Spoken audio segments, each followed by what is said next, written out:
El mensaje del próximo domingo es la segunda imagen de Jesús. El día de hoy procura aprender que Jesús es juez. Que Jesús es juez. El próximo domingo aprendamos que Jesús es libertador. Y el próximo domingo, créeme, si traes a alguien, Jesús lo va a librar. Y vamos a trabajar y orar por ello.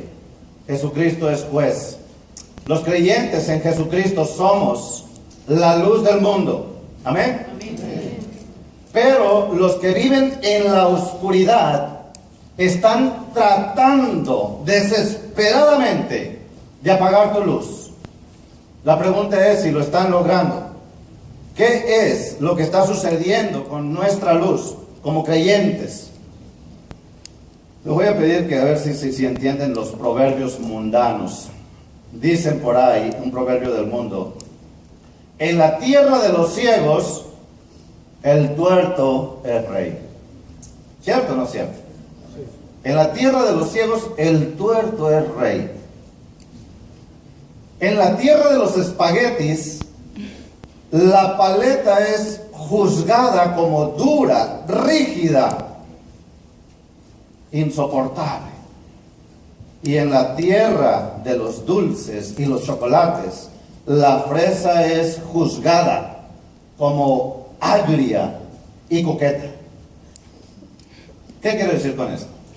Bueno, simple y sencillamente que depende de dónde venga el juicio, se pronuncia sentencia. No sé si se dieron cuenta de que al mexicano Hernández, allá en Texas, le pusieron la inyección letal.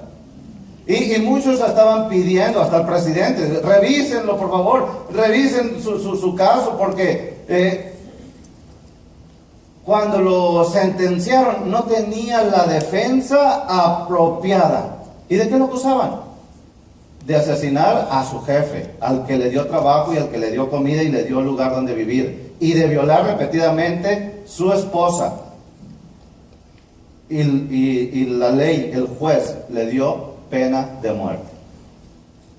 ¿Se la merecía o no lo merecía? La autoridad la tenía el juez. Pero cada quien hizo su juicio del pobre mexicano Hernández. Entonces, la comunidad, los medios que nos rodean, tienen una gran influencia. Nosotros hacemos juicios cada día. Cada día estamos escuchando juicios de las personas que nos rodean. Pero la pregunta es, ¿de dónde viene? ¿Quién hizo el juicio? ¿De qué ambiente viene? Ejemplo, dicen que esta iglesia es una iglesia muy bíblica. Seguramente lo dice alguien que no le gusta mucho la Biblia. Seguramente lo dice alguien que no conoce la Biblia y que le gusta que le hablen bonito. Dicen que el pastor de esta iglesia predica duro, que es agresivo, pesado. Seguramente lo dice aquellos que les gusta Joel Osteen, que habla puro de amor. Aquellos que les gusta que hablen de pura bendición. ¿Quién lo dijo? Ese es el punto. El contexto de un juicio lo dice todo. ¿Quién habló de ti? El contexto realmente es importante. Aquí en la iglesia Bethany la meta es predicar un mensaje balanceado de acuerdo al mensaje que Dios nos da en su palabra. Esa es la meta de la iglesia Bethany. Amén. El mensaje de hoy, según mi propio sentido, es un mensaje duro, pesado, directo. Pero si este mensaje voy y se lo predico a una audiencia donde esté Pedro, Pablo, Juan, Santiago, me van a juzgar. No, el pobre hermano Ricardo, blanduzco, háblele duro, hermano. De acuerdo al contexto. ¿Quién escucha?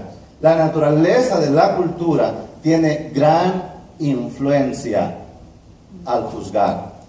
Yo no me debo preocupar, tú no te debes preocupar qué dicen de ti, qué dicen de la iglesia, qué dicen del pastor. No nos preocupemos de quién nos juzga? Porque el juicio del mundo es variable, es de acuerdo a es como el tiempo, ¿no? De acuerdo a las circunstancias, la temperatura sube, la temperatura baja, y de acuerdo a quien a ti te juzgue, es tu preocupación. Tu preocupación el día de hoy es el juicio de Dios sobre ti, no lo que diga la gente que te rodea o los que están a tu lado. Pero el mensaje que debemos dar nosotros no debe ser disminuido. ¿Por qué? Porque el mensaje es el mensaje del Todopoderoso. El mensaje que vamos a entregar es del Creador Todopoderoso. Y no lo digo por mí, lo digo porque tú tienes la responsabilidad de llevar el mensaje que aprendes de Dios a las personas que tú conoces, que semana a semana son por lo menos 28 personas. Y en tu vida hay por lo menos 80 personas con las que tú te relacionas en el año en forma sólida, constante, continua. Isaías 6:8, Dios dice en su palabra: ¿a quién enviaré?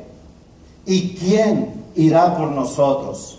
Los ángeles levantaron las manos y Jesús les dijo: no es para ustedes el privilegio es para la iglesia. Dios en su autoridad determinó que la iglesia, tú y yo, llevaríamos su palabra.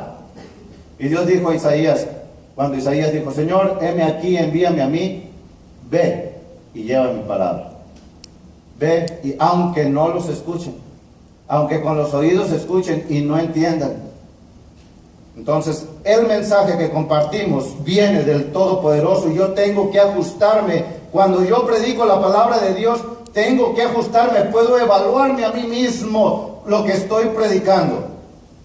Estoy predicando con el mismo énfasis que la palabra de Dios tiene, porque ¿tengo o no tengo derecho?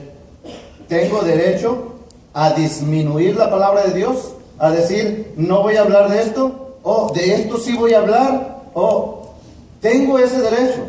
No. Soy llamado, somos llamados a llevar el mensaje de Dios con el mismo énfasis, con la misma figura que Dios la transmite a nosotros. Y de eso se trata el día de hoy.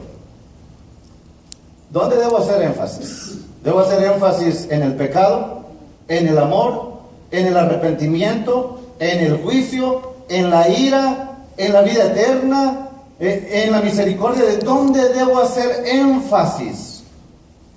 La respuesta es fácil. El énfasis que puso Dios, ese es el mensaje que yo debo dar. Yo debo poner mi énfasis en el mismo énfasis que puso la palabra de Dios, y les voy a ilustrar.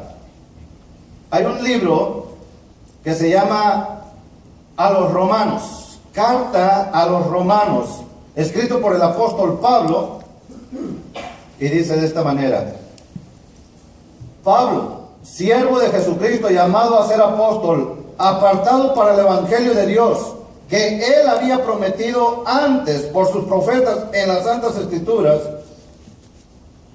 Y en el versículo 7 dice: a todos los que están en Roma. Una carta, un mensaje dirigido a la iglesia en Roma, que es para todos nosotros también. En este libro, ¿cuál es el énfasis de Dios? Son 16 capítulos. 16 capítulos. 8 capítulos. 8 capítulos hablan del amor de Dios, del pecado del hombre, hablan de las buenas noticias que Dios nos trajo a través de Cristo, hablan de el juicio, de la ira, de aquellos que nunca han escuchado la palabra de Dios. Pero ¿cuál es el énfasis? ¿Qué es lo más importante? El mensaje en los primeros 8 capítulos es la salvación del hombre. ¿Pero de qué manera? En 8 capítulos hay 207 versículos, hablando de todo lo que mencioné. De los 207 versículos, apúntalo, 127 de ellos. De los 207, 127, o sea, 59% del mensaje es sobre el